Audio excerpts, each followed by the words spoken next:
Hello again, folks. The intentional destruction of the U.S. dollar.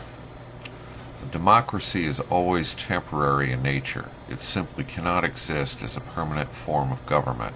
A democracy will continue to exist up until the time that voters discover that they can vote themselves generous gifts from the public treasury. From that moment on, the majority always votes for the candidates who promise the most benefits from the public treasury, with the result that every democracy will finally collapse due to loose fiscal policy, which is always followed by a dictatorship. The average age of the world's greatest civilization from the beginning of history has been about 200 years. All fiat currencies in history have eventually become worthless, all from the same cause: overexpansion of the currency by the politicians and monetary authorities, either to perpetuate themselves in power or to pay for wars and other boondoggles. In America, the official debt numbers, which are massively understated, still speak for themselves. From George Washington till Ronald Reagan, 1776 to 1980, 204 years. America went from $0 to $1 trillion in federal debt. In just 22 more years, 1980 to 2002, the U.S. debt grew sixfold to $6 trillion. Over the past 7 years, it doubled from $6 trillion to $12 trillion, and in one more year, fiscal year to 2010, it will grow by $2 trillion to $14 trillion. The government is now floating twice as much debt in 1 year as it did in America's first 204 years, and has increased its debt 1,400% in 3 decades. Within the next 12 months, the U.S. Treasury will have to deal with refinancing $2 trillion in short-term debt. That's not counting any additional deficit spending, which estimates put around $2.0 trillion. And remember, there are also expenses of the enlarged war in Afghanistan. Study the numbers, then ask yourself, how in the world can the Treasury possibly borrow $4 trillion in 1 year?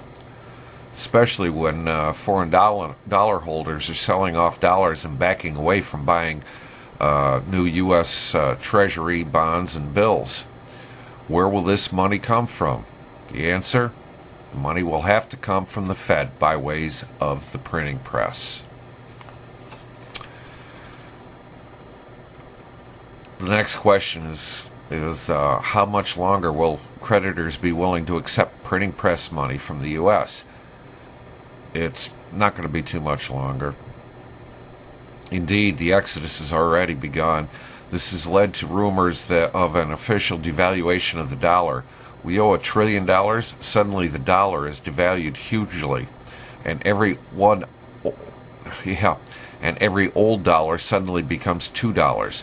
Could that happen? It could, but not without huge global chaos.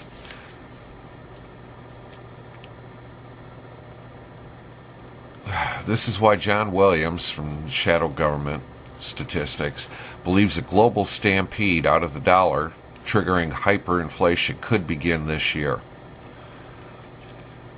In that event, you want to be out of the dollar and dollar-denominated assets. Plain and simple.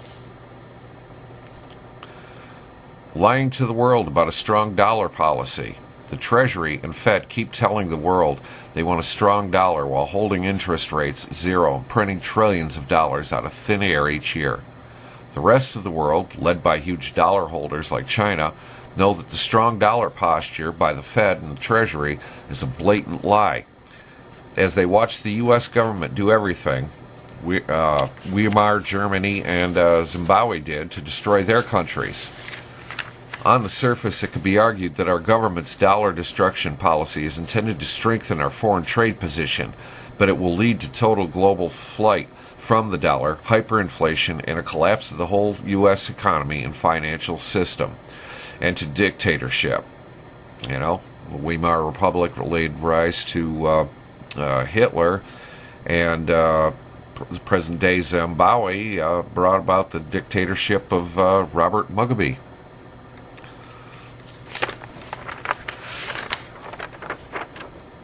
The basis for our post-war prosperity is now disappearing. Since World War II, an integral part of our prosperity has had to do with our dollar being the world's reserve currency.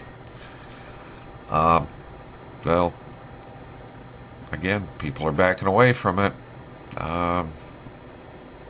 Manufacturing base in the U.S. has been just about 90% liquidated. Council on Foreign Relations foresees the end of our national currency. The late FBI agent Don Smoot portrayed the CFR as the power behind the U.S. government in his book, The Invisible Government. And then Jerome Corsi, in his book, America for Sale, quoted CFR official Ben Steele, the Director of International Economics at the Council on Foreign Relations, launched a scathing attack upon sovereignty and national currencies in Foreign Affairs magazine in 2007. In an article titled The End of National Currency, Steele argued that the world needs to abandon unwanted currencies, replacing them with dollars, euros, and multinational currencies as yet unborn. The ominous U.S. dollar carry trade. Millions of investors, including institutions and hedge funds around the world, are borrowing dollars at zero interest and going into a higher yield investment or speculating with those dollars in high-risk investments all over the world. This dollar carry trade, like the Japanese carry trade in the 1990s, has the potential for igniting asset bubbles all over the world, as well as putting huge downward pressure on the U.S. dollar as billions of people around the world short the dollar. A more important factor fueling this global asset bubble is the weakness of the U.S. dollar, driven by the mother of all carry trades. The U.S. dollar has become the major funding currency of carry trades, as the Fed has kept interest rates on hold and is expecting to do so for a long time. But one day this bubble will burst, leading to the biggest coordinated asset bust ever. But the longer and bigger the carry trades and the larger the asset bubble, the bigger will be the ensuing asset bubble crash.